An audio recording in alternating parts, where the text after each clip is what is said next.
Hi, thank you for stopping by. I'm going to read the story called The Three Little Pigs. Once upon a time, an old sow sent her three little pigs out into the world to seek their fortune. Now be sure to write, she said, and remember that I love you. The first little pig met a man with a load of straw. I know, said the little pig. I'll buy your straw and build a house. That's not a good idea, said the man. Mind your own business, thank you, said the little pig.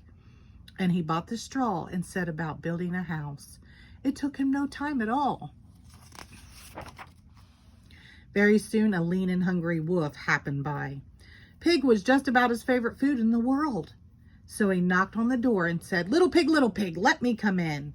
To which the little pig replied, no, no, no, not by the hair of my chinny chin chin. This annoyed the wolf to no end, and he said, then I'll huff and I'll puff and I'll blow your house in. Go right ahead, said the little pig. So the wolf huffed and he puffed and he blew the house in and he gobbled up the little pig. The second little pig met a man with a load of sticks. I've got it, said the little pig. I'll buy those sticks and build a house. I'd think twice about that, said the man. Oh, pooh, said the little pig. What would you know? And he bought the sticks and went to work building a house. Very pretty, he said. No sooner had the little pig settled into his pretty house than the wolf happened by. He was still hungry, and he said, little pig, let me come in. To which the little pig replied, no, no, no, not by the hair of my chinny chin chin. The wolf didn't care for that at all. And he said, I'll huff and I'll puff and I'll blow your house in. Ha ha ha, said the little pig. So the wolf huffed and he puffed and he blew in the house. He blew the house in and he gobbled up the little pig. Now, the third little pig met a man with a load of bricks. These bricks will make a fine sturdy house, said the man. Capital idea, my good fellow, said the little pig. So he bought the bricks and set about building a house. It took him quite a bit of time, but it was well worth it. Nice and solid, said the little pig. Nice and solid.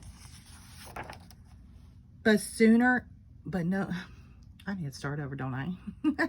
But no sooner had the little pig moved in than he noticed the wolf loitering about.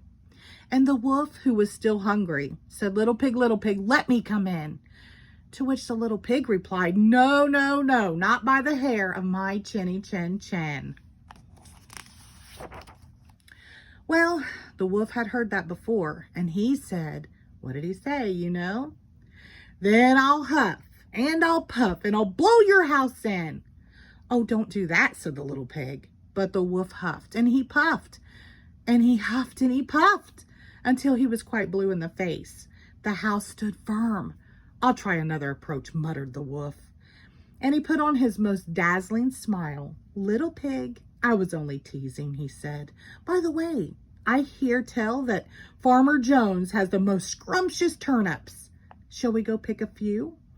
Oh, I'm much too busy now, said the little pig. What about tomorrow morning? Excellent, said the wolf. I'll come for you at 6. The next morning, the little pig got up at 5, hurried off to Farmer Jones' turnip field, picked a basket full of scrumptious turnips, and dashed back home. When the wolf arrived at 6, the turnips were already boiling in the pot. Sorry I couldn't wait, said the little pig. The wolf tried not to show his displeasure. No harm done, he said. By the way, there is a lovely apple tree down in Merry Meadow. Shall we go help ourselves to a few apples? I must cook my turnips, said the little pig. Let's meet there tomorrow morning. Splendid, said the wolf. Shall we say at 5? The next morning, the little pig was up at 4 and went off for the apples. It took longer than he'd expected to reach Merry Meadow, and while he was gathering apples in the highest tree, he saw the wolf approaching. Do try one of these, he called down, throwing an apple as far as he could. When the wolf chased after the apple, the little pig shimmied down the tree and made it safely home.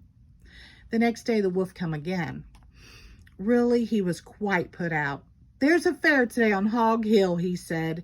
Would you care to go? Why don't we meet there, said the little pig. Would 3 o'clock suit you? Colossal, said the wolf. 3 it is, just to make sure he would be there at 2.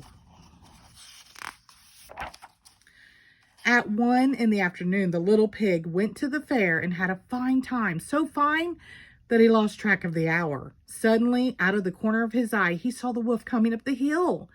Without a minute to spare, the little pig jumped inside an empty butter churn and rolled down the hill toward the wolf. Well, the wolf was so scared, he ran all the way home.